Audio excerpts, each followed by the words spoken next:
Guys आज के इस वीडियो में आप लोग देखेंगे कि वेब स्क्रैपिंग पाइथन और ब्यूटीफुल सूप की सहायता से किस तरह से की जा सकती है। हम लोग स्टेप बाय स्टेप सारी चीजों को देखेंगे कि किसी भी एक डॉम को एक ब्यूटीफुल सूप के सूप ऑब्जेक्ट में किस तरह से कन्वर्ट किया जाता है और उसके बाद उससे एनालिसिस किस तरह से किया जाएगा कि कौन से एलिमेंट का पेरेंट कौन सा है, किस एलिमेंट के अंदर कितने एंकर टैग्स हैं या लेटेस्ट से कितने एलआई टैग्स हैं। ये सारा एनालिसिस आप किस तरह से कर सकते हो, किस तरह से किसी भी गिवन वेब पेज में से आप डेटा उठा सकते हो। सारी चीजें स्टेप बाय स्टेप हम लोग देखेंगे। ब्यूटीफुल सूप को हम from starting to the end देखने वाले इस वीडियो में। चलते हैं कंप्यूटर स्क्रीन में, let's get started. So guys सबसे पहली चीज जो मैं डिस्कस करना चाहता हूं आप लोगों से वो ये है कि ब्यूटीफुल सूप होता क्या है। तो मैं यहाँ पर ब्यूटीफुल सूप लिख दूंगा, ठीक है। और यहाँ पर आप देख सकते हो कि एक पाइथन का पैकेज है for parsing HTML and XML documents, यानी कि आप लोग पार्स कर सकते हो डॉक्यूमेंट्स को। लेकिन ये वेब स्क्रैपिंग की तरह किस तरह से यूज़ किया जा सकता है, एक वेब स्क्रैपर कैसे बन सकता है ब्यूटीफुल सूप की सहायता से, ये इस वीडियो का मुद्दा होने वाला है। सो गाइस आगे बढ़ने से पहले बताना चाहूंगा कि this video is sponsored by oxy labs. मैं इस वीडियो में ऑक्सी लैब्स प्रॉक्सी का प्रयोग करने वाला हूं और ऑक्सी लैब्स प्रॉक्सी का प्रयोग करने का सबसे बड़ा फायदा ये है कि आप लोग की सारी रिक्वेस्ट अलग अलग IP एड्रेस से जाती है। ऑक्सी लैब्स में एक बहुत बढ़िया कंट्रोल हमको मिलता है डैशबोर्ड में, जिसकी सहायता से हम लोग रेसिडेंशियल प्रॉक्सीज पे किसी भी कंट्री को चूज करके रोटेटिंग या फिर स्टिकी सेशन यूज कर सकते हैं। यानी कि अगर हम चाहेंगे तो सेम IP पर स्टिक कर सकते हैं या फिर अगर हम चाहें तो अलग अलग IPs हमको मिलती रहेंगी जब तक हम चाहेंगे। तो ये बहुत ज़्यादा कन्वीनियंट होता है जब आप वेब स्क्रैपिंग करते हैं। तो एक और सबसे अलग और हटके बात मुझे इनके बारे में ये लगती है कि ये एक डेडिकेटेड अकाउंट मैनेजर देते हैं जो कि आप लोगों की क्वेरीज को हमेशा आंसर करने के लिए रेडी होते हैं। आप इनसे ईमेल पे कनेक्ट कर सकते हैं, विच इज़ अमेजिंग यार। और अगर आप लोग स्केल पे वेब स्क्रैपिंग करते हैं तो ये चीज़ आप लोगों के लिए बहुत ज़्यादा बेनिफिशियल होने वाली है। ऑक्सी लैब्स के और भी बहुत सारे प्रोडक्ट्स हैं जिनको मैं आप लोगों को अभी दिखाना चाहता हूँ। कुछ प्रोडक्ट्स जो कि इनके पास हैं वो है residential proxies, Surf scraper API जो कि यूज होता है अगर आप लोग सर्च इंजन को स्क्रैप करना चाहते हो। तो इसके बाद एक वेब स्क्रैपर API इनकी है जो कि आप लोगों को अलग अलग वेबसाइट, ट्रैवल एजेंसीज और अलग अलग डोमेन स्क्रैप करने में मदद करता है। इनकी डॉक्यूमेंटेशन बहुत ही बढ़िया है जो कि इनको अलग बनाता है बाकी प्रोवाइडर से। एक और इंटरेस्टिंग प्रोडक्ट जो इनके पास है वो वेब अनब्लॉकर है, जिसको मैं डेफिनेटली एक्सप्लोर करने वाला हूँ आने वाले कुछ वीडियोस में। तो stay tuned for that video. Web unblocker difficult to scrape website से डेटा स्क्रैपिंग ईजी और इंट्यूटिव बनाता है। तो आने वाले वीडियोस में आप लोगों को मैं इसका डेमो जरूर दिखाऊंगा। लेकिन इस वीडियो में हम लोग जल्दी से अब आगे बढ़ते हैं और रिक्वेस्ट को प्रॉक्सी के साथ पहले यूज करके डेटा को लाना सीखेंगे और उसके बाद मैं आप लोगों को बताऊंगा कि ब्यूटीफुल सूप की अलग अलग फंक्शनैलिटीज, उसमें अलग अलग फंक्शंस को किस तरह से यूज करके हम लोग एफिशिएंट वेब स्क्रैपिंग कर सकते हैं। तो हम एक काम करते हैं, जल्दी से एक प्रोजेक्ट सेटअप करते हैं, ठीक है। और इसका नाम मैं रखने वाला हूँ beautiful soup, beautiful soup tutorial, ठीक है। और मैं इसमें एक टर्मिनल खोलकर कोड डॉट लिख दूंगा और ये करने से क्या होगा, VS कोड खुल जाएगा इस फोल्डर में, ठीक है। ये तो बहुत ही बेसिक चीज़ है। और इसमें मैं यहाँ पर एक main.py नाम से फाइल बना लेता हूँ जो कि एक बेसिक सी फाइल है, पाइथन फाइल। और मैं यहाँ पर एक टर्मिनल खोलूँगा और मैं ना टर्मिनल को एक टैब की तरह देखना चाहता हूँ। तो अगर आप चाहते हो कि आपका जो टर्मिनल है वो एज अ टैब खुल जाए तो वो भी आप कर सकते हो। आप यहाँ पर इसको ऊपर ड्रैग कर सकते हो, ठीक है। ये एक दूसरी बात हो गई। तो मेरा पाइथन ऑलरेडी इंस्टॉल्ड है। मैं यहाँ पर लिखूँगा pip install bs4 रिक्वेस्ट और ये दोनों मॉड्यूल मेरे इंस्टॉल्ड है, इसलिए रिक्वायरमेंट ऑलरेडी सेटिस्फाइड लिख कर आ रहा है। आप लोगों ने अगर पाइथन इंस्टॉल नहीं किया है तो आप लोग पाइथन इंस्टॉल कर सकते हो। यहाँ पर जाकर आपको सिंपली पाइथन लिखना है, python.org से अपने OS के लिए पाइथन डाउनलोड कर लेना और इंस्टॉल हो जाएगा, ठीक है। तो ये कोई बड़ी रॉकेट साइंस नहीं है। अगर हम पाइथन की बात करें, कोई बड़ी रॉकेट साइंस नहीं है ये इसको इंस्टॉल करना या इसको डाउनलोड करना, कर लेना, ठीक है। और पिप क्या है, पिप पैकेज मैनेजर है। अब मैं एक चीज़ यहाँ पर करना चाहता हूँ कि इसको मैं डेस्कटॉप 2 पर डालना चाहूँगा इसको। उससे क्या फ़ायदा होगा ना कि मैं ये कर सकता हूँ और ये करने से मैं देख सकता हूँ कि मेरे आउटपुट क्या आ रहा है और क्या किस तरह से हो रहा है। तो मैं अगर ब्राउज़र से VS कोड में स्विच करना चाहूँ तो मैं ये विंडोज़ प्लस एरो कीज़ को यूज़ कर सकता हूँ। और मैं कमांड पैलेट पर जाकर एक चीज़ और करूँगा, टॉगल स्क्रीन कास्ट मोड। ये करने से मेरा स्क्रीन कास्ट मोड टॉगल हो जाएगा और मैं जो भी कुछ टाइप करूँगा वो आपको यहाँ देखने को मिलेगा। तो इससे काफ़ी आसानी हो जाती है। अब बात करते हैं कि वेब स्क्रैपिंग किस तरह की जाए ब्यूटीफुल सूप की सहायता से। तो स्टेप बाय स्टेप मैं आप लोगों को बताता हूँ। पहली चीज़ ये है कि आप लोगों को डेटा को लेकर आना है, जो HTML है उसको लेकर आना है। जब तक आपके पास HTML डेटा नहीं होगा तब तक आप उसमें से पार्सिंग नहीं कर सकते। तो जो हमारा पहला स्टेप है वो है HTML डेटा को लेकर आना। तो अगर मैं यहाँ पर amazon.in पर जाऊँ या मैं फ्लिपकार्ट पर जाऊँ, flipkart.com इस पर मैं जा रहा हूँ, ठीक है। और मान लो मैं एक प्रोडक्ट खोलता हूँ। तो मान लो मैंने कैनन का ये वाला प्रोडक्ट खोला। इस प्रोडक्ट के हाईलाइट्स हैं, बहुत सारी चीज़ें इस प्रोडक्ट में। मैं right click view page source करूँगा अगर इस प्रोडक्ट का, तो आप लोगों को यहाँ पर ये सारे हाइलाइट्स देखने को मिलेंगे। तो मान लो मैं ये सर्च करूँ इसके सोर्स कोड में, तो क्या ये उपलब्ध है? हाँ, ये उपलब्ध होगा, ठीक है। तो ये यहाँ पर उपलब्ध है ऑलरेडी, तो मैं इसको स्क्रैप कर सकता हूँ, ठीक है। तो जैसे कि आपने देखा यहाँ पर 4K एंड वर्टिकल मूव्स और ये सब कुछ ये मुझे दिखा रहा है, ठीक है। तो मैं अगर यहाँ पर राइट क्लिक करके इंस्पेक्ट करूँ और आप यहाँ पर देख सकते हो ये किसी ना किसी क्लास के अंदर है, ये हाइलाइट्स के अंदर यहाँ पर मुझे देखने को मिल रहा है, ठीक है। तो ये चीज़ जो है स्क्रैपिंग में यूज़ की जा सकती है, ये सारी क्लासेस वगैरह यूज़ की जा सकती हैं, आईडी वगैरह यूज़ की जा सकती हैं। सेम चीज़ हम और वेबसाइट्स पर भी कर सकते हैं। मान लो मैं AJIO.com पर जाऊँ, तो मैं मान लो AJIO से प्रोडक्ट उठाना चाहूँ, या फिर मान लो प्रोडक्ट की मैं डिटेल्स उठाना चाहूँ, तो मैं वो उठा सकता हूँ, ठीक है। तो मैं AJIO.com पर जा रहा हूँ, मान लो मैं यहाँ पर गया, मान लो मैं यहाँ पर गया, और मान लो मैं ये सारी चीज़ स्क्रैप करना चाहता हूँ। मान लो मैं ये इसको व्यू करता हूँ और मान लो मैं ये सारा डेटा स्क्रैप करना चाहता हूँ, तो मैं कर सकता हूँ, ठीक है। सिमिलरली मैं ट्विटर से कर सकता हूँ, मैं कहीं से भी डेटा वगैरह स्क्रैप कर सकता हूँ, ठीक है। तो हम लोग जो है इस वीडियो में इसी बारे में बात करेंगे, लेकिन मैं बहुत ही बेसिक स्टार्ट करूँगा, एक बहुत ही बेसिक वेब पेज से मैं डेटा को स्क्रैप करके आप लोगों को दिखाना चाहूँगा।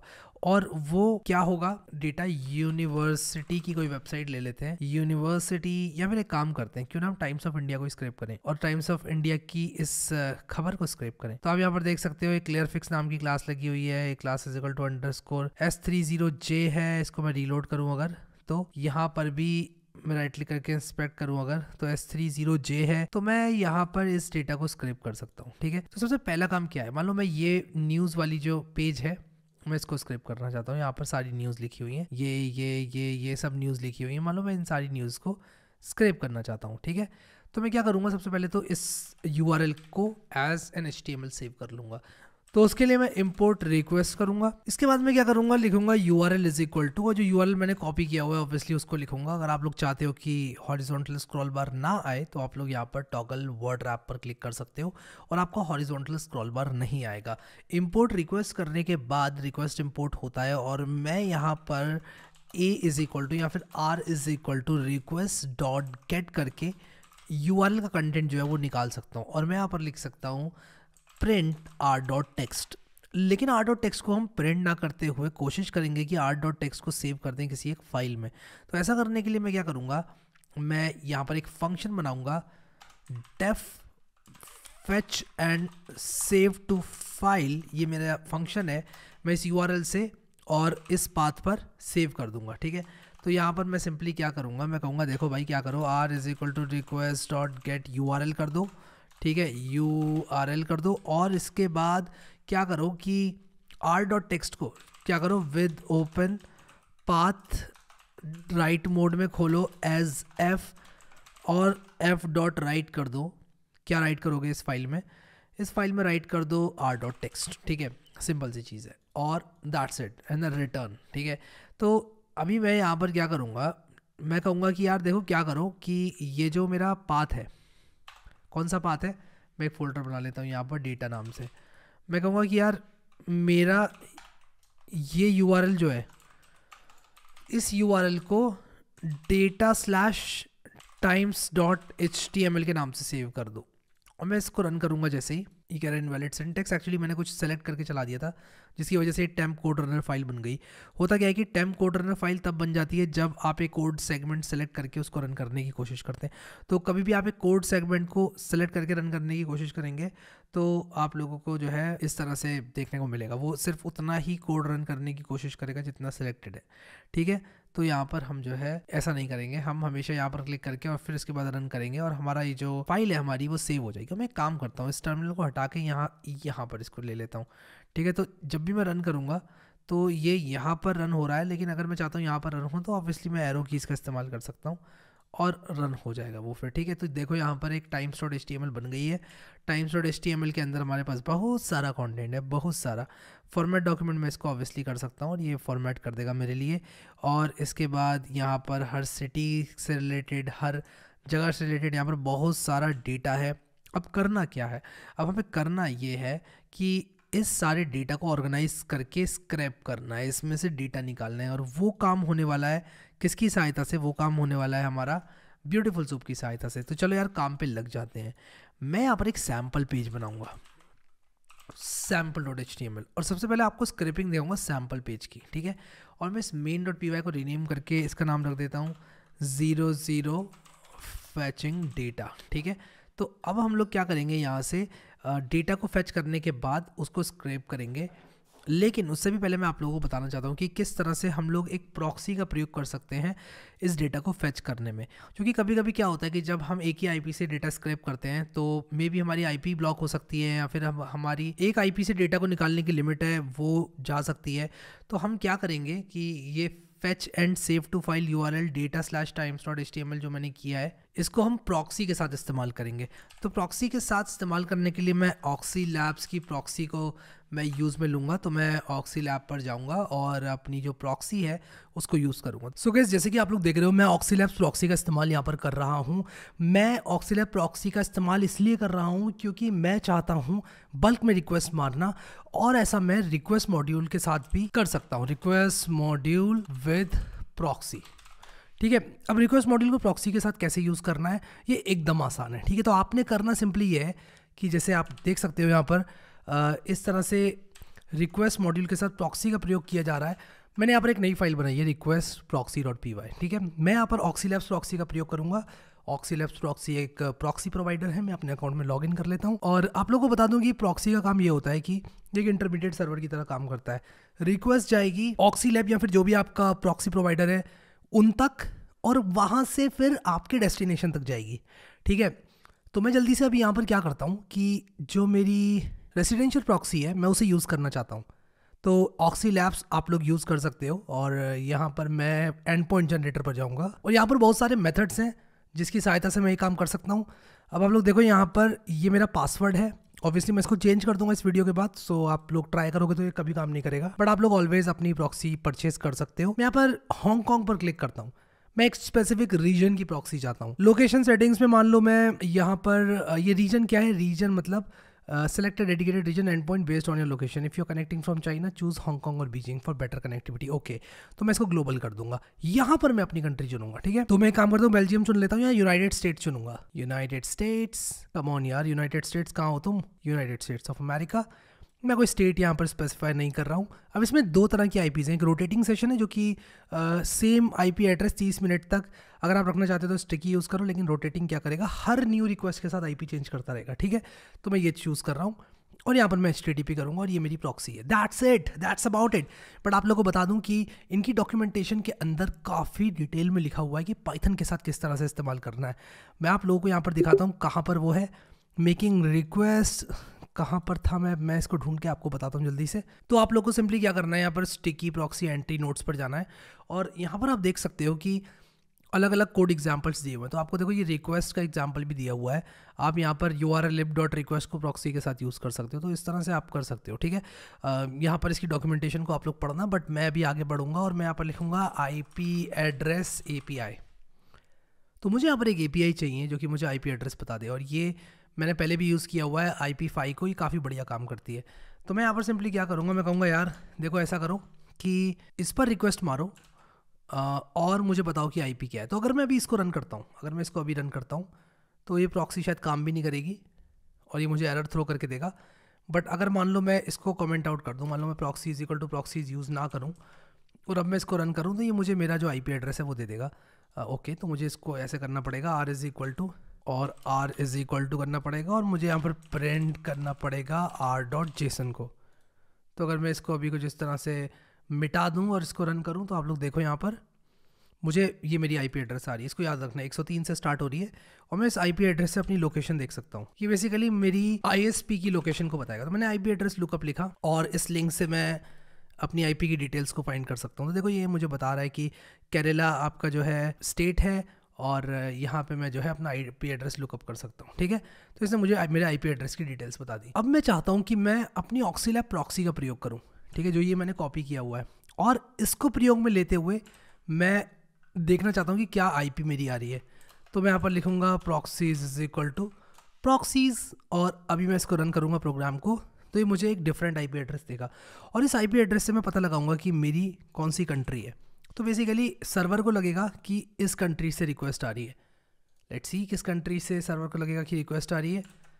तो मैं यहाँ पर सर्च कर रहा हूँ अपनी IP एड्रेस को और यहाँ पर देखो मैंने यूनाइटेड स्टेट्स कंट्री चुनी थी, तो मुझे यूनाइटेड स्टेट्स से प्रतीत होगा ऐसा सर्वर को कि रिक्वेस्ट आ रही है। तो इस तरह से आप लोग प्रॉक्सी का प्रयोग कर सकते हैं। और क्योंकि मैंने यहाँ पर रोटेटिंग सेशंस यूज़ किया है, इसको मैं दोबारा रन करूँगा तो कुछ समय बाद मेरी आईपी चेंज हो जाएगी। आप देख रहे हो इस बार एक नई आईपी इसने मुझे दे दी, दोबारा रन करूँगा एक और आईपी मुझे दे देगा। तो मैं अपनी आईपी चेंज करते हुए जो है अपनी स्क्रैपिंग को बरकरार रख सकता हूँ। तो ये फ़ायदा होता है हमारा जो प्रॉक्सी है उसका। तो कोई भी आईपी एड्रेस ब्लॉक हो गया तो मुझे उससे कोई भी टेंशन नहीं है, आईपी एड्रेस ब्लॉक हो तो हो, ठीक है। तो इस तरह से आप लोग जो है ऑक्सी लैब्स की प्रॉक्सी का प्रयोग कर सकते हैं। हम लोग इस ही प्रॉक्सी का प्रयोग करते हुए आगे अपनी स्क्रैपिंग करेंगे। और अगर आप लोग बल्क स्क्रैपर का इस्तेमाल करना चाहते हैं तो इसी तरह की प्रॉक्सीज को आपको प्रयोग में लेना पड़ेगा। तो चलो अब आगे बढ़ते हैं कॉन्सेप्ट्स की तरफ। और जितने भी मैं यहाँ पर डेटा लेकर आऊँगा वहाँ पर मैं automatically proxies is equal to proxies use कर लूँगा। तो नाउ दैट हमने देख लिया कि किस तरह से प्रॉक्सी को यूज़ किया जा सकता है, अब हम लोग ब्यूटीफुल सूप की डॉक्यूमेंटेशन पर जाएंगे और वहाँ पर देखेंगे किस तरह से बेसिक HTML टैग्स को रिट्रीव किया जा सकता है। तो मैं यहाँ पर लिखता हूँ tags.py और यहाँ पर मैं एक sample.html का इस्तेमाल करने वाला हूँ, जिसमें मैं एक सैम्पल बॉयलर प्लेट HTML डालूंगा। और इसमें मैं लिखूँगा हैरी टाइटल, और यहाँ पर मैं लिखने वाला हूँ एक डेव, और इसमें क्लास देने वाला हूँ मैं हैरी, और यहाँ पर मैं लिखूँगा हे आई एम हैरी। और मान लो मैं इसी तरह का एक और डिव दे दूँ और मैं इसमें लिख दूँ हे आई एम ऑल्सो हैरी। मान लो मैं कुछ इस तरह से लिख देता हूँ हे आई एम ऑल्सो हैरी। और इसके बाद इस टाइम्स को भी बंद करते हैं। हे आई एम हैरी लिखा, हे आई एम ऑल्सो हैरी मैंने लिखा। और इसके बाद मैं आ जाऊँगा अपनी tags.py में। मैं यहाँ पर सबसे पहले इम्पोर्ट करूँगा रिक्वेस्ट, फिर मैं करूँगा import beautiful soup, beautiful, in fact मैं लिखूँगा from BS4 import beautiful soup, ठीक है। अब देखो सिंटेक्स पर आ जाओ और मैं आप लोगों को सिंटेक्स दिखाता हूँ यहाँ पर। तो आपने क्या करना है, BS4 ट्यूटोरियल लिखना है, क्रमी.com खुलेगी, क्रमी.com में आकर BS4 डॉक्स लिखना है, सॉरी नॉट ट्यूटोरियल डॉक्स। तो क्रमी.com खुली और यहाँ पर बहुत ही कमाल की डॉक्यूमेंटेशन लिखी हुई है ब्यूटीफुल सूप की, बहुत बढ़िया डॉक्यूमेंटेशन है ये। आप यहाँ पर देख सकते हैं कि इन्होंने क्विक स्टार्ट गाइड दी हुई है कि यार अगर ये आपका HTML डॉक है जो कि एक स्ट्रिंग है तो इसको किस तरह से पार्स करना है, इसमें से किस तरह से सारे के सारे टैग्स निकालना है या फिर वो टैग्स निकालना है जो कि आप लोगों के लिए रिक्वायर्ड है, ठीक है। तो यहाँ पर देखो इन्होंने क्या किया, सबसे पहले from BS4 import beautiful soup किया है और इसके बाद इन्होंने कहा है कि soup is equal to beautiful soup HTML.parser, ठीक है। यहाँ पर आप देख सकते हो कि HTML doc HTML.parser। ना what is this HTML doc, तो ये मैं आप लोगों को बताता हूँ क्या है। मैं यहाँ पर लिखूँगा विद ओपन और लिखूँगा यहाँ पर sample.html और मैं इसको रीड मोड में खोलूँगा, लिखूँगा एज f और मैं लिखूँगा HTML_doc is equal to f.read। तो HTML doc के अंदर ये फाइल का कंटेंट एज अ स्ट्रिंग आ जाएगा, ठीक है। ये करने के बाद मैंने एक सूप बना लिया। तो ब्यूटीफुल सूप जब भी हम इस्तेमाल करते हैं पहला स्टेप होता है एक सूप ऑब्जेक्ट बना लो। एक सूप ऑब्जेक्ट बनाना बहुत ज़रूरी होता है। कुछ ऐसा समझ लो कि ये जो HTML doc स्ट्रिंग है इसको ब्यूटीफुल सूप एक ऐसे फॉर्मेट में कन्वर्ट कर रहा है जिसमें वो कन्वीनियंट है, जिसमें कि ब्यूटीफुल सूप कन्वीनियंट है डेटा लेने के। तो ब्यूटीफुल सूप ने क्या कहा, ब्यूटीफुल सूप ने कहा कि ए वत्स मुझे ये डेटा दे दे, ये स्ट्रिंग दे दे, तेरी sample.html दे दे और मैं उसका अपने हिसाब से ऑब्जेक्ट बनाऊंगा, यानी कि सूप बनाऊंगा। सूप क्या है, सूप एक स्पेशल ऑब्जेक्ट है जो कि ब्यूटीफुल सूप यूज़ करता है। क्यों यूज़ करता है, उसको आसानी होती है, ठीक है, सारे टैग्स वगैरह फेच करने में, तो इसलिए वो ये यूज़ करता है। तो उसने एक सूप बना लिया। अब आप यहाँ पर प्रिंट कर सकते हो soup.prettify और prettify एक फंक्शन है जिसको आप चला सकते हो। तो soup.prettify सिंपली मेरे इस ब्यूटीफुल सूप में जो मैंने ये sample.html का कंटेंट दिया है उसको प्रेटिफाई करके दिखा देगा, ठीक है। सो यहाँ पर soup.prettify करने से ये जो HTML कंटेंट है ये आपको ब्यूटीफाई होकर दिख जाता है। तो ये soup.prettify का काम होता है।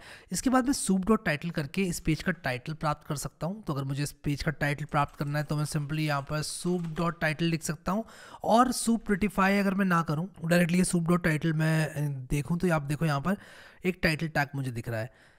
अच्छा, अगर उत्सुकता के तौर पर आप soup.title का टाइप प्राप्त करो तो ये एक BS4.element.tag है, ठीक है। और आप अगर चाहते हो कि इसके अंदर का सिर्फ टेक्स्ट आपको देखने को मिल जाए तो आप यहाँ पर soup.title.name कर सकते हो, ठीक है।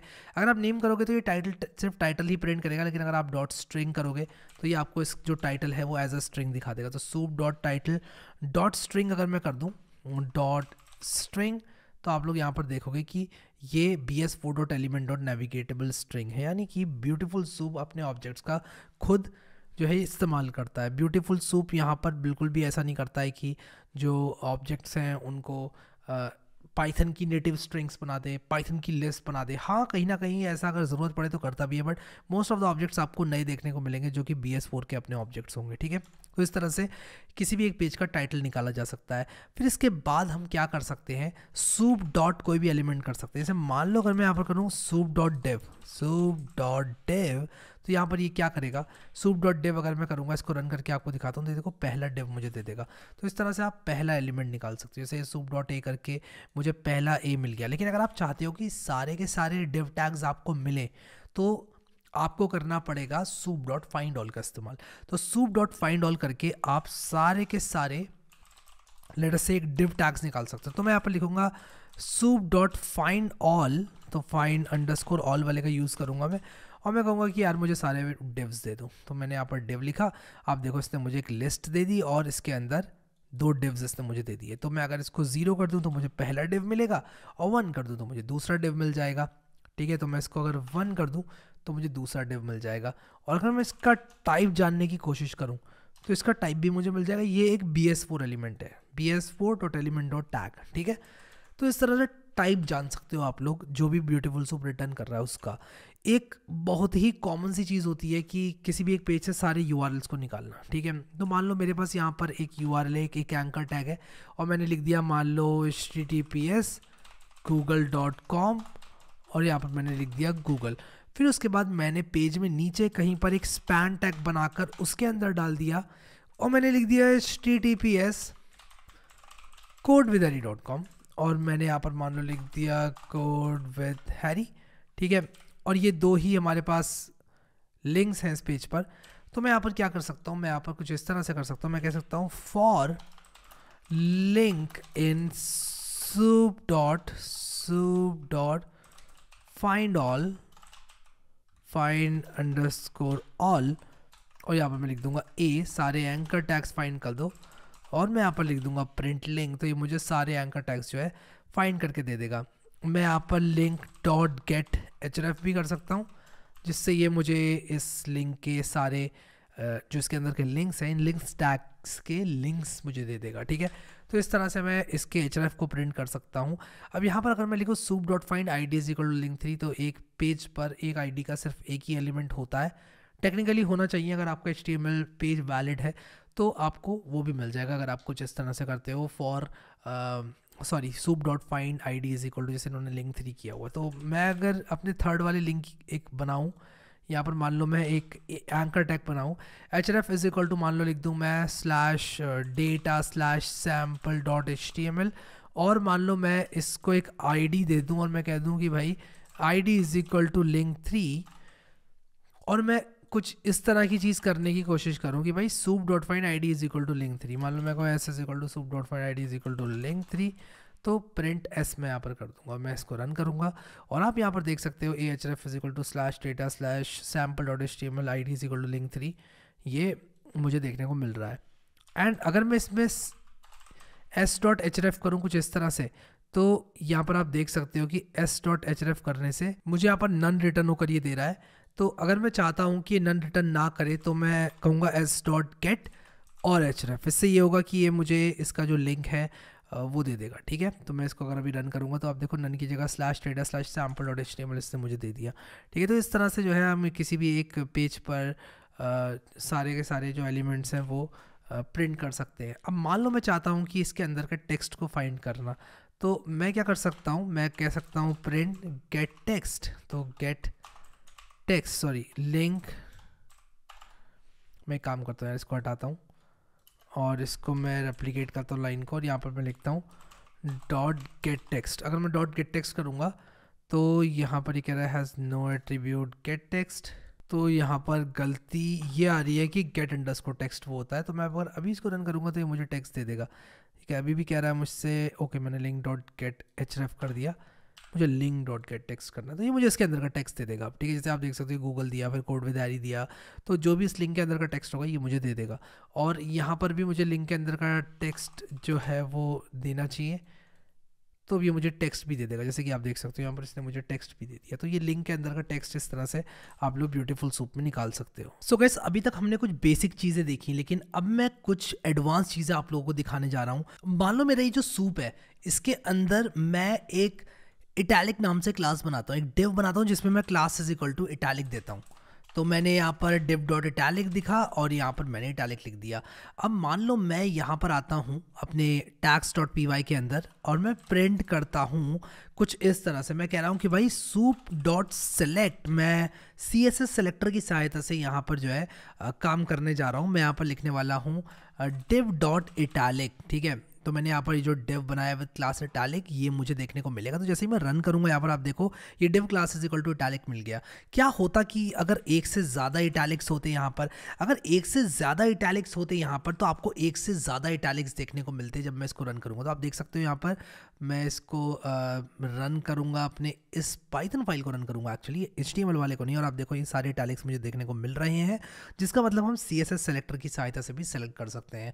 अगर यहाँ पर ID होती, अगर मान लो इनमें से एक डिव जो है, और मैं इसको स्पैन बना दूंगा जस्ट सो दैट आपको पता चले कौन सा वाला एलिमेंट है। इटैलिक विद ID लिख दूंगा इसका नाम।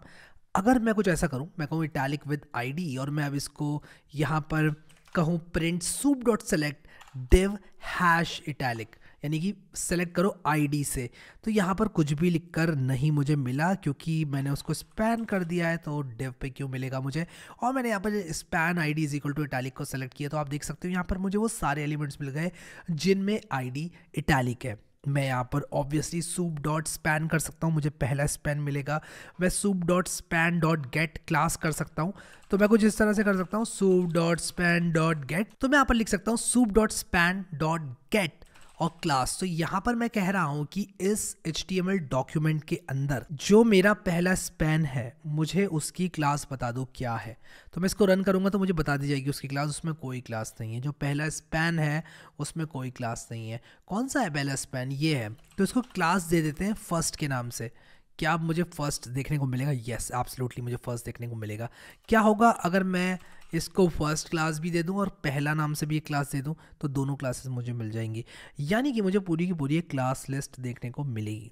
मैंने आप लोगों को ऑलरेडी फाइंड ऑल के बारे में बता दिया है, लेकिन मैं कुछ इस तरह से भी फाइंड कर सकता हूं कि मैं लिख दूं कुछ ऐसा। मैं इनको ज़रा कमेंट आउट कर रहा हूं ताकि आप लोगों को ईजी हो जाए देखना कि किस चीज़ का आउटपुट क्या है। मैं कुछ इस तरह से भी कर सकता हूँ। मैं कह सकता हूँ soup डॉट फाइंड और मैं कह सकता हूँ ID इज इक्वल टू, मान लो मैं लिखता हूँ इटैलिक। और अगर मैं कुछ इस तरह से करूँगा तो आप देखो ये मुझे ID is equal to italic वाला जो टैग है जो कि स्पैन था इस केस में, वो मिल गया। मैं भी यहाँ पर इसको भी कमेंट आउट करना चाहूँगा कि मैं नहीं चाहता कि कुछ और प्रिंट हो यहाँ पर। मैं चाहता हूँ कि सिर्फ वो प्रिंट हो जो कि आप लोग देखना चाहते हैं। तो यहाँ पर देखो span with ID italic print हो गया। अगर मैं इसको क्लास कर दूँ तो कैसा रहेगा? तो होता क्या है कि क्लास एक रिजर्व्ड कीवर्ड होता है पाइथन में, तो हमें क्लास की जगह क्लास अंडरस्कोर लिखना पड़ता है। तो आप यहाँ पर soup dot find class underscore is equal to italic लिख सकते हो। और जब आप इस तरह से करोगे तो आप लोग को वो सारे एलिमेंट्स मिल जाएंगे जिनकी क्लास इटैलिक जिसमें एडेड है, ठीक है। तो आप देखो यहाँ पर आपको फाइंड करोगे तो मिलेंगे, फाइंड ऑल करोगे तो सारे मिलेंगे, फाइंड करोगे तो 1 मिलेगा, एक पहला मिलेगा। तो देखो अभी सारे मिल गए, बट सिर्फ फाइंड करोगे तो आपको सिर्फ एक मिलेगा। फाइंड से एक मिलता है, फाइंड ऑल से सारे मिल जाते हैं, ठीक है। अब अगर मुझे किसी के चिल्ड्रन देखने हैं कि इसमें कितने चिल्ड्रन हैं, तो वो हम कैसे देख सकते हैं, मैं आपको बताता हूँ। तो देखो मैं एक काम करता हूँ, एक नया डिव बनाता हूँ। इसमें मैं लिखूँगा यहाँ पर div डॉट कंटेनर और div डॉट बॉक्स और मैं यहाँ पर लिख दूँगा I am a box, ठीक है। और मैं इस लाइन को रेप्लिकेट कर लूँगा। तो मैं यहाँ पर क्या करूँगा, मैं कहूँगा प्रिंट, या मैं कहूँगा for child in soup dot find, और मैं यहाँ पर कहूँगा कि एक ऐसा div फाइंड करो, मैं कहूँगा एक ऐसा div फाइंड करो जिसकी ID is equal to container हो, या फिर एक ऐसा एलिमेंट फाइंड करो जिसकी ID कंटेनर हो और उसके सारे जो चिल्ड्रन हैं, चिल्ड्रन वो मुझे दे दो, ठीक है। और मैं यहाँ पर कहूँगा प्रिंट चाइल्ड। तो मैं ज़रा ऊपर वाली लाइन को कमेंट आउट कर देता हूँ ताकि आप लोग को कन्फ्यूजन ना हो। अभी कहना है none type attribute has no attribute children. तो मैंने यहाँ पर क्या किया, मैंने कहा soup डॉट फाइंड, मुझे class is equal to container करना था, class is equal to container, और ऑब्वियसली मुझे क्लास अंडरस्कोर करना पड़ेगा क्योंकि क्लास एक रिजर्व्ड कीवर्ड होता है पाइथन में, तो क्लास अंडरस्कोर करना होगा। तो अभी मैं इसको चलाऊंगा तो आप देखो ये सारे बॉक्सेस मुझे यहाँ पर मिल गए, ठीक है। तो एक एक करके सारे बॉक्सेस मिल गए, यानी कि इसके चिल्ड्रन मिल गए। तो कभी भी किसी भी एलिमेंट के चिल्ड्रन मुझे देखने हैं तो मैं यहाँ पर देख सकता हूँ। अब मान लो कि यहाँ पर मैं जो पहला डॉट बॉक्स है हमारा, यानी कि ये वाला एलिमेंट, पहला element with class is equal to box, इसका पेरेंट मैं प्रिंट कराना चाहूँ तो मैं कैसे करूँगा? तो मैं यहाँ पर लिखूँगा for parent in soup dot find class underscore is equal to, class underscore is equal to, मैं यहाँ पर लिखूँगा बॉक्स और मैं यहाँ पर लिखूँगा डॉट पेरेंट्स। ठीक है, तो पेरेंट्स लिखूँगा, एक से ज़्यादा पेरेंट्स, और मैं यहाँ पर लिखूँगा प्रिंट पेरेंट। और मैं इस चीज़ को ज़रा कमेंट आउट करता हूँ ताकि कन्फ्यूजन ना हो आप लोगों को कि किसका आउटपुट क्या है। और आप यहाँ पर देखो इसके एक एक करके सारे पेरेंट्स जो हैं वो मुझे देखने को मिल रहे हैं। अब आप कहोगे यार ये क्या है, मतलब यहाँ पे तो ऐसा लग रहा है सूप को प्रिंटिफाई कर दिया गया है, लेकिन नहीं, मैं आप लोगों को बताना चाहता हूँ कि पहले क्या चीज़ प्रिंट हो रही है फिर क्या चीज़ प्रिंट हो रही है। मैं आपको बताता हूँ। मैं यहाँ पर प्रिंट करना चाहता हूँ, मान लो सिर्फ एक बार अगर मैं पेरेंट को प्रिंट करता हूँ तब क्या होगा आपको दिखाता हूँ। देखो जब मैं सिर्फ एक बार पेरेंट को प्रिंट कर रहा हूँ तो ये कंटेनर प्रिंट हो रहा है, ये इसका पहला पेरेंट है। ठीक है, कंटेनर का भी पेरेंट क्या है? मैं अगर इसको फॉर्मेट डॉक्यूमेंट करूँ इस HTML फाइल को, मैं काम करता हूँ ना, इसको एक टैब बना लेता हूँ यहाँ पर, हाँ, और इसको बंद कर देता हूँ ताकि आपको पूरा कोड दिखे। ये एक अच्छी ट्रिक है, यहाँ पर आपको पूरा कोड दिखेगा। ऐसे आप एरो कीज का इस्तेमाल करके दोबारा रन कर सकते हो कोड को। एनीवेज, तो अब यहाँ पर देखो div class is equal to container है, div class is equal to box, I am a box, ये जो है वो बॉक्स का पेरेंट है। इसका पेरेंट क्या है? इसका पेरेंट है बॉडी। तो अगर मैं यहाँ पर इसको ब्रेक करूँ, या फिर मैं एक काम करूँ कि इसको ब्रेक करूँ जब ये 2 बार चल चुका हो, तो मैं कुछ ऐसा कर सकता हूँ, आई इज इक्वल टू, बहुत ही डर्टी वे यूज़ कर रहा हूँ, बहुत ही डर्टी वे, और मैं कह दूँगा I plus equals to 1 plus equals to 1। ठीक है, और मैं कह दूँगा कि यार देखो अगर if I equals to 2 just break it. Okay, तो मैं इसको जैसे ही रन करूँगा, देखो आदत से मजबूर मैं यहीं पर रन कर रहा हूँ, मुझे यहाँ पर ऐसे रन करना है इसको। तो क्या किया इसने, सबसे पहले तो मुझे प्रिंट करके दिया इसने ये कंटेनर। ठीक है, इसने कहा भाई ये पेरेंट था, फिर इसने पूरी बॉडी प्रिंट करके मुझे दी, ये इसका भी पेरेंट है, यानी कि बॉक्स का पेरेंट कंटेनर, और उस कंटेनर का पेरेंट कौन? उस कंटेनर का पेरेंट बॉडी। ठीक है, उस कंटेनर का पेरेंट बॉडी। तो इस तरह से जो है आप सारे के सारे पेरेंट्स किसी भी एलिमेंट के पता कर सकते हो कौन कौन से हैं। ठीक है, तो इस तरह से आप कर सकते हो। अब जो आखिरी चीज़ मैं आप लोगों को बताना चाहता हूँ वो है कि मॉडिफाई किस तरह से करना है एग्जिस्टिंग टैग्स को। तो मान लो मेरे पास एक टैग है, ये कंटेनर है, मैं इसको सबसे पहले सेलेक्ट करूँगा। मैं ज़रा ये सारी चीज़ें कमेंट आउट कर देता हूँ। मान लो मैं कहता हूँ कि cont is equal to soup, SOUP soup, और मैं यहाँ पर लिखूँगा सूप डॉट फाइंड मैंने यहाँ पर लिखा, और सूप डॉट फाइंड लिखने के बाद मैं यहाँ पर इसका CSS सेलेक्टर यहाँ पर यूज़ करूँगा। मैं कहूँगा कंटेनर, तो ये मुझे देखने को मिल जाएगा। मैं एक काम करता हूँ, class underscore is equal to container लिखूँगा, क्योंकि अभी मैं सेलेक्टर से सेलेक्ट नहीं कर रहा हूँ। अगर मुझे सेलेक्टर से सेलेक्ट करना होगा तो मैं क्या करूँगा, डॉट सेलेक्ट यूज़ करूँगा। ठीक है, तो मैंने यहाँ पर जो मेरा कॉन्ट है, अगर मैं इसको प्रिंट करूँ, देखो हर स्टेप का आप चेक कर लिया करो कि यार आउटपुट आपको मिल रहा है कि नहीं। अभी मुझे यहाँ कंटेनर मिल रहा है, आई एम वेरी हैप्पी। ठीक है, वैसे कोड हम यहाँ चलाएं तो अच्छा रहेगा। तो मुझे कंटेनर मिल रहा है। अब मैं क्या चाहता हूँ, मैं चाहता हूँ इस कंटेनर को मॉडिफाई करना। तो मैं यहाँ पर क्या करूँगा, मैं कहूँगा con dot name is equal to मान लो मैं स्पैन करना चाहता हूँ, मैं इसका जो नाम है वो स्पैन रखना चाहता हूँ, और इसके बाद मैं प्रिंट कर रहा हूँ कॉन्ट को। ठीक है, तो देखो आप लोग, जब मैं इसको मॉडिफाई करने के बाद प्रिंट कर रहा हूँ तो ये स्पैन में कन्वर्ट हो गया, और ऑटोमेटिकली इसका क्लोजिंग टैग भी स्पैन हो गया। तो इस तरह से मॉडिफाई किया जा सकता है। यहाँ पर तो डिव था, यहाँ स्पैन हो गया। और आप इसको अपडेट भी कर सकते हो, सेम फाइल पे अपडेट मार सकते हो, या फिर आप एक नई HTML फाइल जनरेट कर सकते हो इस अपडेटेड डॉम के साथ। ठीक है, तो ये भी आप कर सकते हो। तो इस तरह से आप इसकी क्लास भी चेंज कर सकते हो। जैसे मान लो मैं इसकी क्लास चेंज करना चाहूँ, मैं यहाँ पर लिखूँ कॉन डॉट क्लास, मैं एक्चुअली इसकी जो क्लास नेम है वो चेंज कुछ इस तरह से करूँगा, cont class is equal to, क्योंकि जावास्क्रिप्ट नहीं है, पाइथन है, तो हम कुछ इस तरह से करेंगे। तो मैंने लिखा cont class is equal to, मान लो इसमें मैं दे देता हूँ माई क्लास, और मैं अभी आप लोगों को दिखाऊं तो ये कुछ ऐसा दिखेगा। इसमें क्लास इसकी माई क्लास आ गई है। अब कैसे मैं इसमें मोर देन 1 क्लास दूंगा, मैं यहाँ पर क्लास 2 करके इसमें मोर देन 1 क्लास दे सकता हूँ। देखो माई क्लास और क्लास 2 दोनों इसमें आ गई हैं, तो इस तरह से मैं मोर देन 1 क्लास इसमें दे सकता हूँ। अब मान लो कि मैं इसके अंदर का कंटेंट चेंज करना चाहता हूँ, तो मैं सिंपली यहाँ पर क्या करूँगा, लिखूँगा con dot string is equal to I am a string, और मैं अभी आप लोगों को इसको रन करके दिखाऊं तो आप लोग यहाँ पर देखो कि ये आई एम स्ट्रिंग इसका कंटेंट हो गया, यानी कि इसके अंदर का जो भी कंटेंट था वो चेंज हो चुका है और अब ये अपडेटेड कंटेंट इसका जो है यहाँ पर आ जाएगा। तो ये मॉडिफिकेशन का कोड हो गया। इस तरह से आप मॉडिफाई कर सकते हो ब्यूटीफुल सूप के अंदर एग्जिस्टिंग टैग्स को। अब हम देखेंगे कि नए टैग्स को कैसे इंसर्ट किया जाता है। तो नए टैग्स को इंसर्ट करने के लिए आपने सिंपली क्या करना है, सबसे पहले प्रिपेयर करना है टैग को। तो स्टेप 1 होती है एक टैग को प्रिपेयर करना।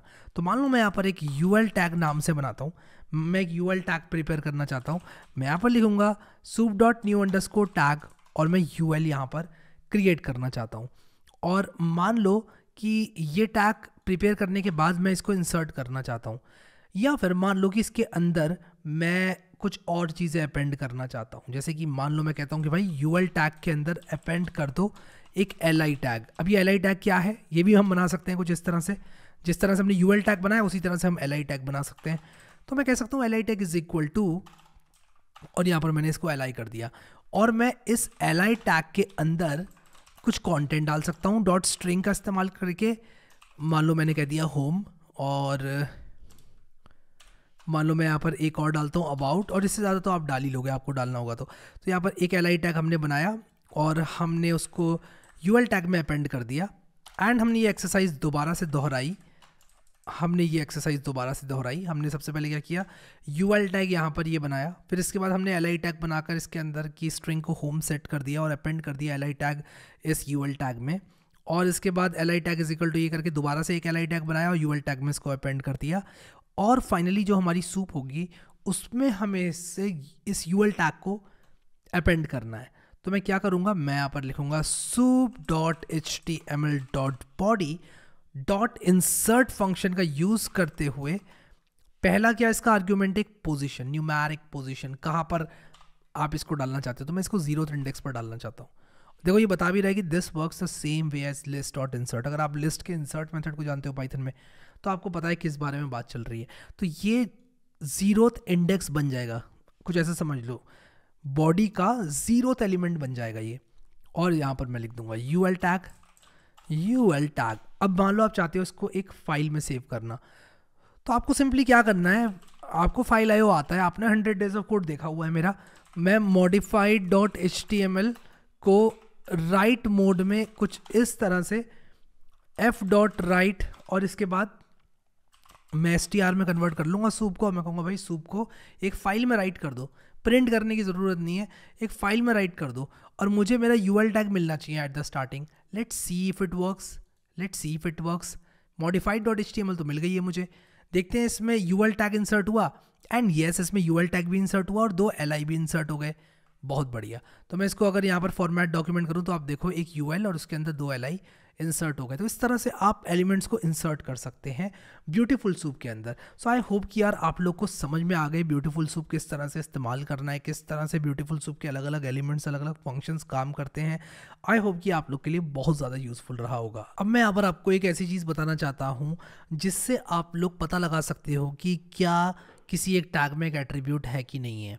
मैं किस बारे में बात कर रहा हूँ, मैं यहाँ पर एक काम करता हूँ कि जितना भी मैंने यहाँ तक लिखा है इसको ज़रा कमेंट आउट कर देता हूँ ताकि कन्फ्यूजन ना हो।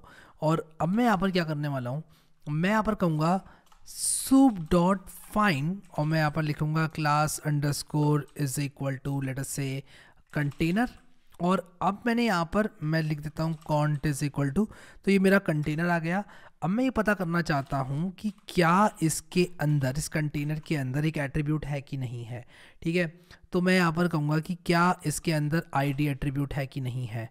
ठीक है, और मैं इसको ऑब्वियसली प्रिंट करना चाहूँगा, तो ये मुझे बता देगा कि क्या इसके अंदर ये क्लास एट्रीब्यूट या आईडी एट्रीब्यूट है कि नहीं है। तो यहाँ पर ये फॉल्स बता रहा है मुझे।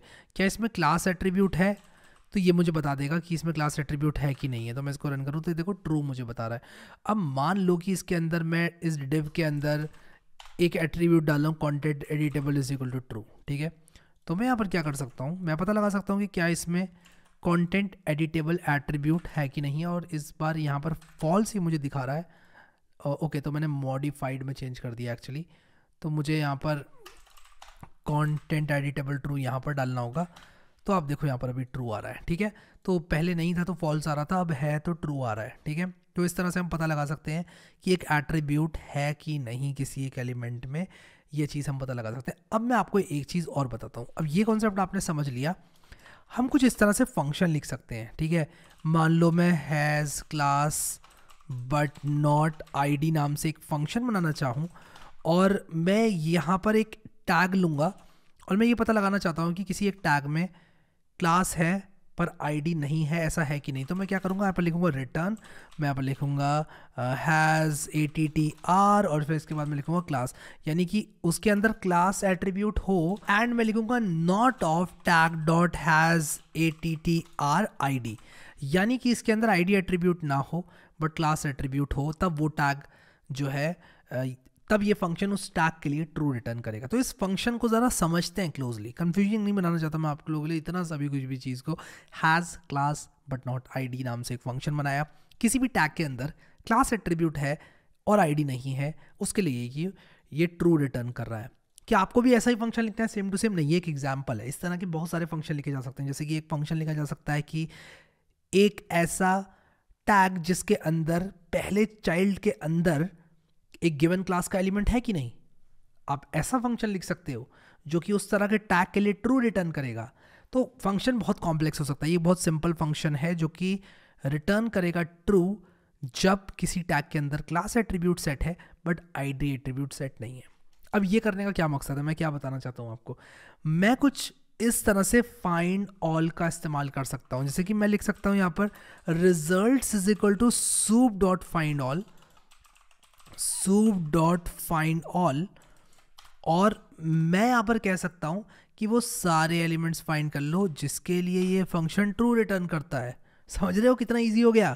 अब ये फंक्शन जिन जिन टैग्स के लिए ट्रू रिटर्न करता है वो टैग्स मुझे यहाँ पर मिल जाएंगे। प्रिंट करके दिखाता हूँ आपको रिजल्ट्स। आप देखो मैंने यहाँ पर रिजल्ट्स को प्रिंट किया तो मुझे वो सारे एलिमेंट्स मिल जाएंगे जिसमें क्लास सेट है बट आईडी नहीं है। उल्टा करूँ इसको, यहाँ पर नोट करता हूँ और यहाँ पर भी नोट करता हूँ। तो मैं एक काम करता हूँ, ना क्लास सेट है ना आईडी सेट है, मुझे वही एलिमेंट्स चाहिए। तो अगर मैं इसको रन करूँ तो देखो वो वही एलिमेंट्स आएंगे जहाँ पे ना क्लास सेट है ना आईडी सेट है। तो मैं यहाँ पर देखना चाह रहा हूँ क्या दिक्कत है। हाँ, तो ये क्या कर रहा है ना, पूरे एलिमेंट्स के अंदर के कंटेंट को भी प्रिंट कर रहा है। कुल मिला के बात ये। तो मैं आपको दिखाता हूँ यहाँ पर इस चीज़ को ना और थोड़ा इजी करने के लिए मैं एक काम करता हूँ, मैं यहाँ पर लिख रहा हूँ फॉर रिजल्ट इन रिजल्ट्स, और मैं यहाँ पर लिखूँगा प्रिंट रिजल्ट और उसी के साथ साथ बैकस्लैश n ताकि ना स्पेस आ जाए। दो और अब मैं इसको रन करूँ तो आप देखो पहला वो एलिमेंट जिसमें ना क्लास है ना आईडी, वो है हमारा HTML टैग। तो इसने पूरा HTML ही प्रिंट कर दिया। फिर इसके बाद हेड टैग प्रिंट कर दिया इसने, फिर मेटा टैग प्रिंट कर दिया एक एक करके। तो इस तरह से आप जो है कर सकते हो। अब मैं एक और फंक्शन लिखूँ, डेफ हैज़ कंटेंट, ठीक है। मैं यहाँ पर लिखता हूँ कंटेंट और मैं यहाँ पर लिखता हूँ टैग और मैं रिटर्न लिखता हूँ और लिखूँगा टैग डॉट हैज़ ATTR, कौन सा एट्रीब्यूट, कंटेंट। तो मेटा टैग्स में होता है कंटेंट। तो अगर मैं अभी यहाँ पर रिजल्ट्स इज इक्वल टू इसको कमेंट आउट करके मैं अगर कुछ इस तरह से लिख दूँ, मैं इसको कमेंट आउट करके कुछ इस तरह से लिखूँगा हैज़ कंटेंट, और अभी मैं इसको रन करूँ तो अब देखो सिर्फ मेटा टैग्स मुझे मिल जाएंगे जिसमें कंटेंट एट्रीब्यूट सेट है। तो देखो कितनी आसानी से हम लोग एक फंक्शन को पास कर सकते हैं, फाइंड ऑल को। हमने आज तक क्या देखा अभी तक हमने कि फाइंड ऑल लेता है arguments like class underscore is equal to, ID is equal to, लेकिन ये एक फंक्शन भी ले लेता है और उस फंक्शन के करस्पॉन्डिंग जो टैग्स ट्रू रिटर्न करेंगे उनको हमको प्रिंट करके दे देता है। मे बी ये थोड़ा सा कन्फ्यूजिंग आपके लिए हो सकता है, बट मैं आप लोगों को रेकमेंड करूँगा कि आप लोग इसको जो है दोबारा से वॉच करो, और आप इस पार्ट को दोबारा से वॉच करोगे तो आप लोगों को क्लैरिटी आ जाएगी। और अब मैं जल्दी से एक प्रोजेक्ट आप लोगों को कराना चाहूँगा और उसका नाम है वेब स्क्रैपिंग ecom.py, ठीक है। मैंने ये फाइल बनाई है और ये हमारा जो है प्रोजेक्ट है। मैं यहाँ पर क्या करने वाला हूँ, रिक्वेस्ट मॉडल का इस्तेमाल करूँगा और from BS4 import beautiful soup, जिस तरह से हमने इस फाइल को खोल के HTML डॉक बनाया था, इस बार मैं इस फाइल को खोल के HTML डॉक नहीं बनाऊंगा, रादर मैं ये जो फेचिंग डेटा वाला कोड था ना इसको यहाँ पर लेकर आऊँगा और इसको इस्तेमाल करूँगा एक्चुअल में यहाँ पर। तो हमारी जो प्रॉक्सीज थी वो यहाँ पर मैंने सेट कर दी हैं और मैंने अपना यूज़र नेम पासवर्ड जो है यहाँ पर लगा दिया है। मैं ऑक्सी लैब प्रॉक्सी का इस्तेमाल कर रहा हूँ। आप लोग को दोबारा बताना चाहूँगा, मैं इस बार fetch and save to file नहीं करूँगा, बल्कि मैं करूँगा ये कि जो मेरा r.txt है, उसके साथ मैं कंटिन्यू करूँगा। तो इंस्टेड ऑफ फैचिंग मैं यहाँ पर क्या करूँगा, मैं कहूँगा जो मेरा आर डॉट टेक्स्ट है I want to continue with that. तो मेरा आर डॉट टेक्स्ट और HTML डॉट पार्सर, अब पार्सर बहुत सारे अवेलेबल होते हैं, सबसे बेसिक पार्सर है हमारा HTML डॉट पार्सर। और यहाँ पर मैं अपनी ई-कॉमर्स वेबसाइट का जो हमारा कोड है, सॉरी URL है, वो लिखूँगा। तो मैं amazon.in से ही क्यों ना कर लूँ, और मैं यहाँ पर क्यों ना लिख दूँ लेट अस से आईफोन, ठीक है, मैंने आईफोन लिखा। और मैं यहाँ पर इसमें मेरी सर्च क्वेरी भी है और आईफोन, और यहाँ पर जो है मैं k is equal to iPhone है, तो मैं यहाँ पर इसको ऐसे करता हूँ। और ये करने के बाद मैं प्रिंट करता हूँ soup.prettify, और इसको मैं रन करता हूँ। और इसको मैं जैसे रन करूँगा, उप्स मैंने गलत फाइल रन कर दी एक्चुअली, तो मैं इसको टर्मिनल को बंद करके एक नया टर्मिनल यहाँ पर लाऊंगा और इस टैब को लेकर जाऊँगा यहाँ पर, और इस टैब को यहाँ पर मैं लेकर जाऊँगा। अब यहाँ पर आप देख सकते हो सर्विस अनअवेलेबल एरर मुझे देखने को मिल रहा है। तो यहाँ पर अमेज़ॉन कह रहा है कि भाई स्क्रैप मत करो, ठीक है। तो मैं क्या करूँगा, simulate a browser in request Python, Google search करूँगा और यहाँ पर मुझे ये हेडर्स मिल गए, तो मैं इन हेडर्स का इस्तेमाल करूँगा। तो मैं एक काम करता हूँ, ये सारी फाइल्स जो खुली हुई हैं इनको बंद कर देता हूँ ताकि मैं फोकस्ड रहूँ। और मैं यहाँ पर जो हेडर्स है मेरे, यहाँ पर headers is equal to headers कर देता हूँ और दोबारा से ट्राई करता हूँ। तो मैंने दोबारा से ट्राई किया and yes I got the data, ठीक है। तो मुझे डेटा जो है मिल गया है। तो यहाँ पर आप देखो ये सारे सेलिब्रिटीज़, पता नहीं क्या क्या, फैशन ब्रांड्स, ये वो सब आ गया। व्यू और edit your browsing history after viewing page, काफ़ी चीज़ें मुझे देखने को मिल रही हैं, बहुत सारा कंटेंट है ये। अब मैं क्या करूँगा, instead of soup.prettify all I need is title, ये सारे टाइटल्स, ठीक है। मैं बस इतना करूँगा, टाइटल और प्राइस स्क्रैप करके आपको दिखाऊंगा। तो मैं एक काम करता हूँ, मैं कहूँगा भाई ए साइज़ मीडियम जहाँ जहाँ है वो वाले स्पैन्स मुझे दे दो। तो मैं यहाँ पर करूँगा spans is equal to soup.find, और मैं यहाँ पर लिखूँगा class underscore is equal to, और ये मुझे पहला स्पैन दे देगा विद ए साइज़ मीडियम, ठीक है। ये मुझे पहला स्पैन दे देगा। तो एक काम करते हैं, ए साइज़ मीडियम का पहला स्पैन मैंने ले लिया है। अभी मैं देखता हूँ क्या प्रिंट होता है, ठीक है। ये मियाँ क्या लिखा हुआ है, अब यहाँ पर कुछ भी प्रिंट नहीं हुआ क्योंकि मैंने शायद कुछ प्रिंट नहीं किया। तो मैं एक काम करता हूँ, प्रिंट करता हूँ स्पैन्स को प्रिंट करता हूँ। और यहाँ पर देखो ये स्पैन आ गया, life is easier on iPhone, ये चीज़ लिख कर आ गई है, ठीक है। तो मैं इसको थोड़ा और अच्छे से टारगेट करने की कोशिश करता हूँ। तो मैंने यहाँ पर ए सेक्शन नाम से बहुत सारी क्लासेस देखी, SG कॉल इनर, ये SG कॉल इनर नाम के डिव्स को मैं ज़रा स्क्रैप करता हूँ, ठीक है। तो मैं यहाँ पर एक काम करता हूँ, soup.find और मैं कहूँगा class underscore is equal to, मैं ऐसे कर देता हूँ। और या फिर मैं एक काम करता हूँ, मैं कहता हूँ soup.select, और मैं यहाँ पर लिखूँगा div विथ क्लास ऑफ ये, ठीक है। तो इसका नाम मैं स्पैन सभी रखूँगा, अभी नहीं div कर दूँगा इसका नाम मैं, बट लेट्स सी, ठीक है।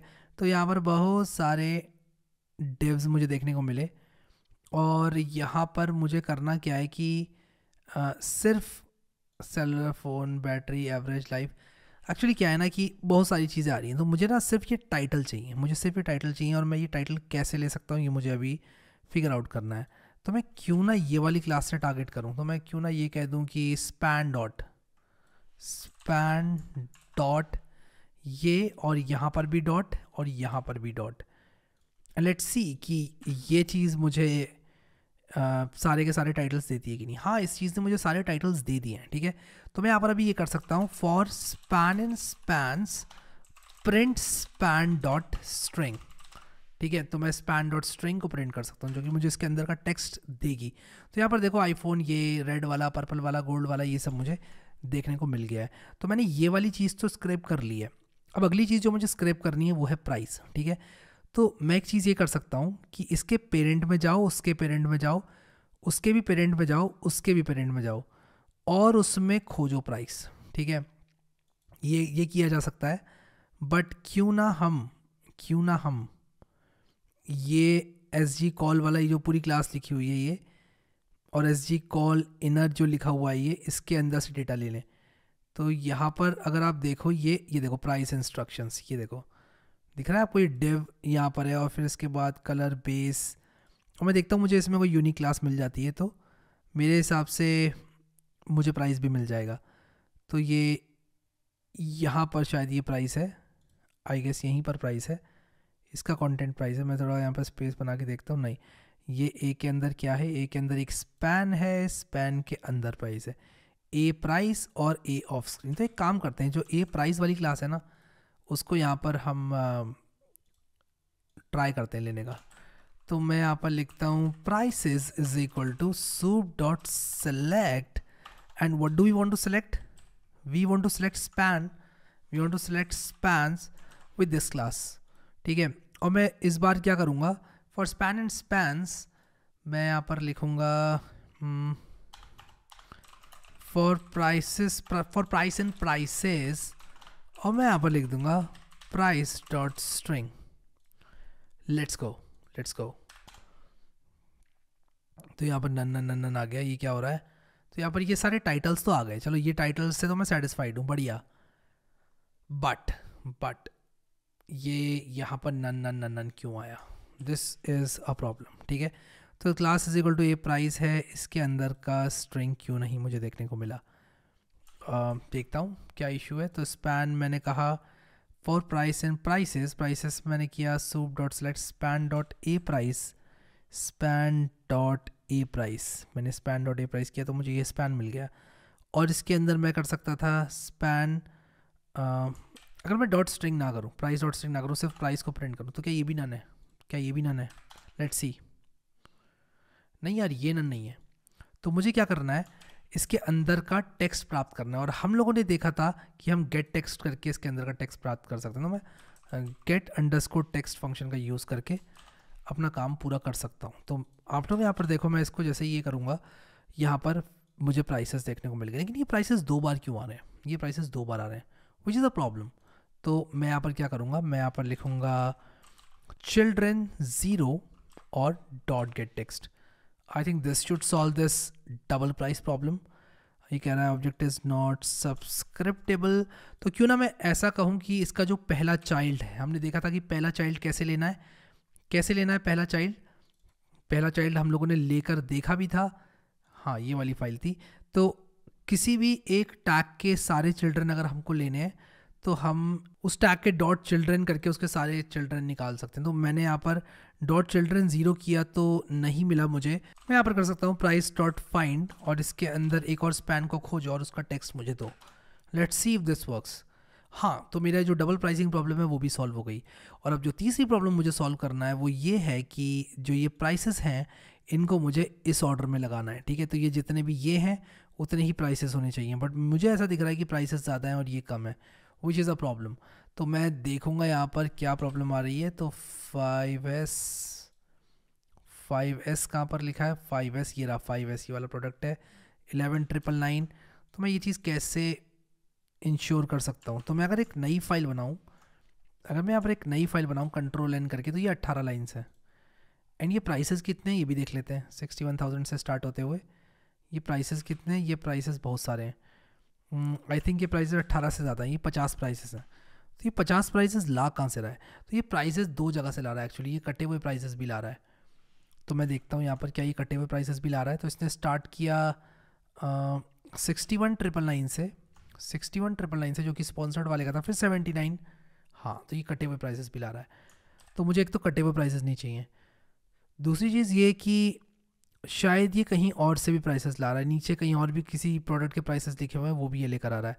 तो एक तो डबल मेरे प्राइसेस हैं, और ये जो रिव्यूज़ हैं आई थिंक ये भी स्क्रैप कर रहा है, if I am not wrong. Let's see, 61,999, 79 के बाद 71, फिर सबसे लास्ट वाला क्या है 89,900। ये 89,900 कहाँ से लाया, 89,900 कहाँ से लाया, एक्चुअली ये इन 89,900 जो है ना, 89,900 ये है, इसका प्राइस है 89,900। तो 89,900 इसका प्राइस है, ये एट दी एंड आ रहा है। ओके, तो यहाँ पर 50 प्राइसेस आ रहे हैं। तो हमें क्या करना पड़ेगा, इसकी स्क्रैपिंग को और बढ़िया बनाने के लिए, जब हम soup डॉट सेलेक्ट कर रहे हैं, हम कह रहे हैं spans is equal to soup dot select. अभी मैं एक काम करता हूँ, एक स्पैन को देखता हूँ ये कौन सा स्पैन दे रहा है मुझे। तो मैं राइट क्लिक करके इंस्पेक्ट करूँगा और देखूंगा जब मैं स्पैन्स खोज रहा हूँ तब ये मुझे कौन सा स्पैन दे रहा है। मैंने कहा a size medium, a colour base, a text normal, तो ये मुझे ये वाला स्पैन दे रहा है। मैं एक चीज़ कर सकता हूँ, मैं कह सकता हूँ कि यार इसके पेरेंट पे जाओ, ठीक है, इसके पेरेंट पे जाओ, इसके पेरेंट पे जाओ, उसके भी पेरेंट पे जाओ, और उसके भी पेरेंट पे जाओ, और उसके भी पेरेंट पे जाओ, और उसके भी पेरेंट पे जाओ।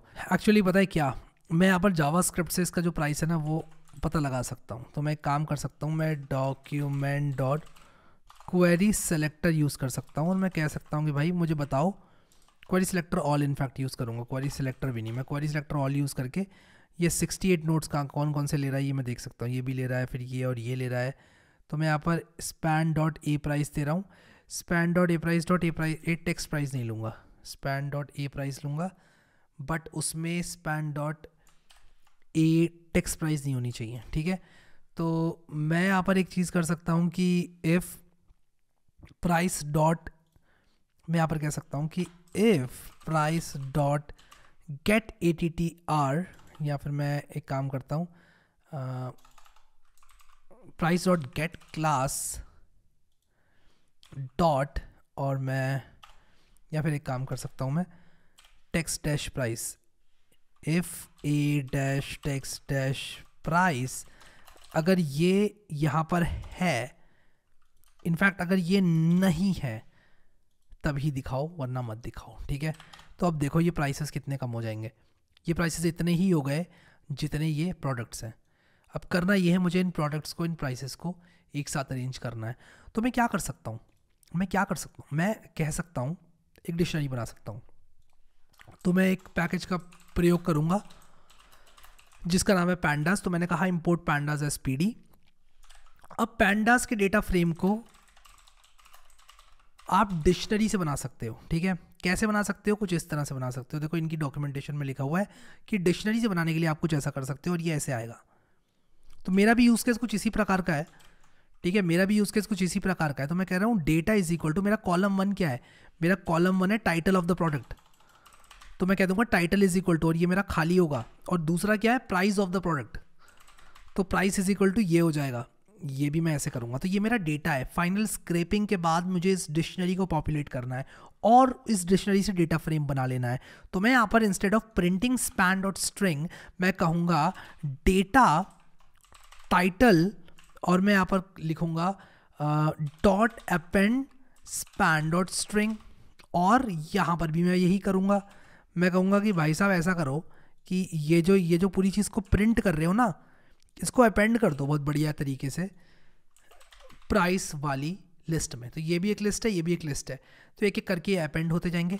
एंड फाइनली मैं यहाँ पर क्या करूँगा, मैं कहूँगा PD dot data frame dot from dict, कि डिक्शनरी से बनाना चाहता हूँ मैं डेटा फ्रेम डेटा। तो मैं यहाँ पर कहूँगा मेरा डेटा फ्रेम बना दो इस डिक्शनरी से, एंड मुझे इसको CSV में डाल के दे दो डेटा डॉट CSV, ठीक है। और index is equal to false कर देंगे। Index is equal to false करने से क्या होता है, ये जो नंबर से ही नहीं आएंगे 0 1 2 3। अब देखो कैसे स्क्रैपिंग होती है। इसको मैंने रन किया, यहाँ पर एक फाइल बन जाएगी मेरी, और ये कह रहा है all arrays must be of the same length, something is wrong. तो यहाँ पर प्रॉब्लम क्या आई मैं देखता हूँ, ये तो 18 है, ये प्रोडक्ट्स तो 18 है आई गेस। उप्स, मैं यहाँ पर नए टैग में देखना चाहता हूँ, ये 18 प्रोडक्ट्स हैं, बट क्या प्राइसेस 18 नहीं है, प्राइसेस 18 नहीं है क्या? और अगर 18 नहीं है तो मुझे देखना पड़ेगा। प्राइसेस 26 है, दिस इज इंटरेस्टिंग एक्चुअली। ऐसा क्यों हो रहा है, प्राइसेस 26 क्यों है, ये मुझे देखना पड़ेगा यार, ठीक है। तो मैं इसको यहाँ पर देखता हूँ कि ये 26 क्यों है।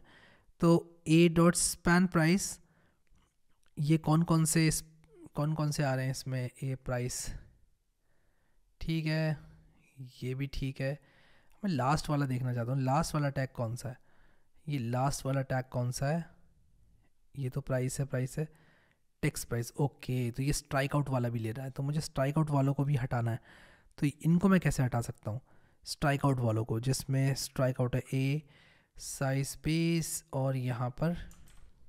तो मैं यहाँ पर अपने कोड में कह रहा हूँ कि मुझे सिर्फ वो वाले प्राइसेस दो जिसमें A टेक्स्ट प्राइस नाम की क्लास ना हो, लेकिन उसमें A टेक्स्ट प्राइस के साथ साथ पहले तो मैंने कहा कि मुझे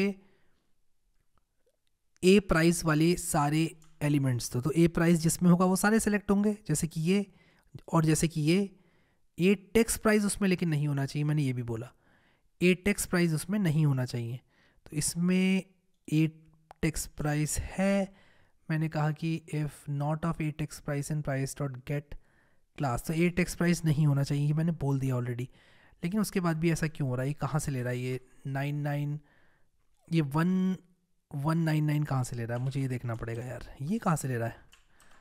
तो अगर मैं यहाँ पर 1, ये कहाँ पर है, a class is equal to off screen, हाँ ये यहाँ से ले रहा है, ये कहाँ से है, ये कहाँ पर है मेरा एलिमेंट, ये मुझे देखना पड़ेगा। मैं इनफैक्ट यहाँ पर सर्च करता हूँ, ये यहाँ पर नहीं है बट ये इसके कोड में है, वाईसो, इसका टेम्पर्ड ग्लास जो है इसके कोड में यहाँ पर मुझे देखने को मिल रहा है। ओके, तो मुझे यहाँ पर एक चीज़ और चेक लगाना पड़ेगा, और वो चेक ये है कि ये कोई रिकमेंडेड प्रोडक्ट नहीं होना चाहिए। तो रिकमेंडेड प्रोडक्ट्स इसके सारे नीचे हैं, तो मैं एक काम करूँगा, मैं यहाँ पर एक चेक लगाऊंगा और उस चेक में मैं ये लिखूँगा कि अगर इसकी लेंथ डेटा टाइटल की लेंथ के बराबर हो जाती है तो ब्रेक कर दो। तो मैं यहाँ पर लिखूँगा इफ़ डेटा प्राइस डॉट या फिर length of, if length of data price is equal to length of data, और मैं यहाँ पर लिख दूंगा title, you just break out of the loop.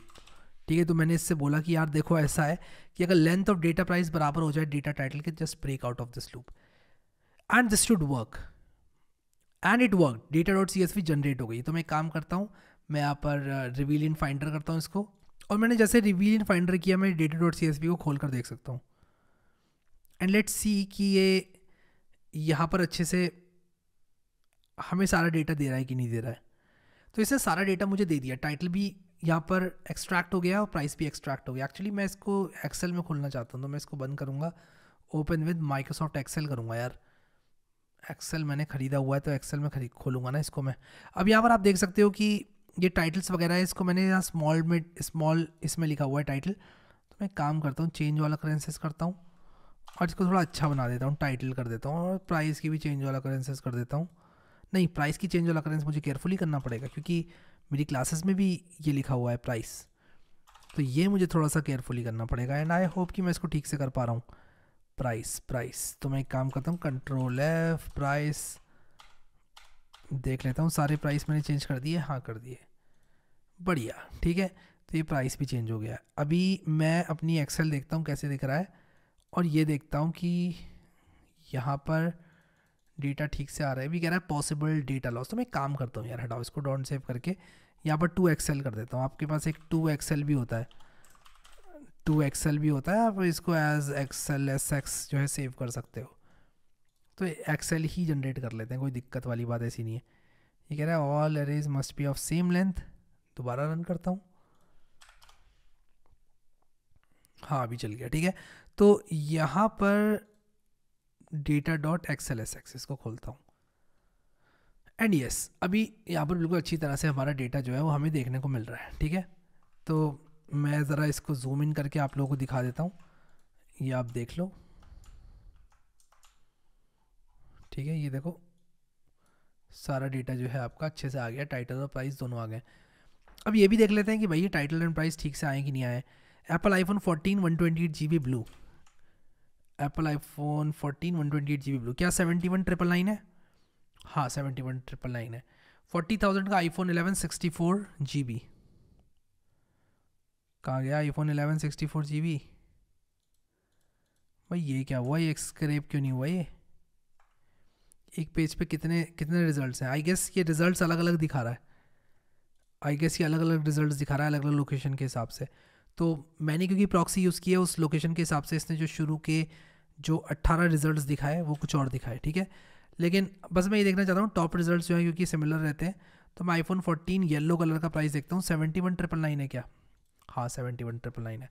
तो हमारे प्रोडक्ट की स्क्रैपिंग बिल्कुल सही हो चुकी है, और ये एक क्लासिकल एग्जाम्पल है प्रॉक्सी की सहायता से डेटा स्क्रैप करने का। तो इस काम को बल्क पे लगाया जा सकता है रोटेटिंग आईपी का इस्तेमाल करके, और आई होप कि आप लोग इसको अपने फ्रीलांसिंग प्रोजेक्ट्स में यूज़ करोगे और आपको समझ में आ गया कि ये किस तरह से करना है। कॉम्प्लेक्स डेटा तो अब आप कर ही लोगे, मुझे आप पे पूरा भरोसा है। सो ये था हमारा ब्यूटीफुल सूप का ट्यूटोरियल। आई होप आप लोगों को अच्छा लगा, आई होप आप लोग इसको समझ पाए और अच्छी तरह से ग्रास्प कर पाए कॉन्सेप्ट्स को। अभी के लिए इस वीडियो में इतना ही guys. Thank you so much guys for watching this video and I will see you next time.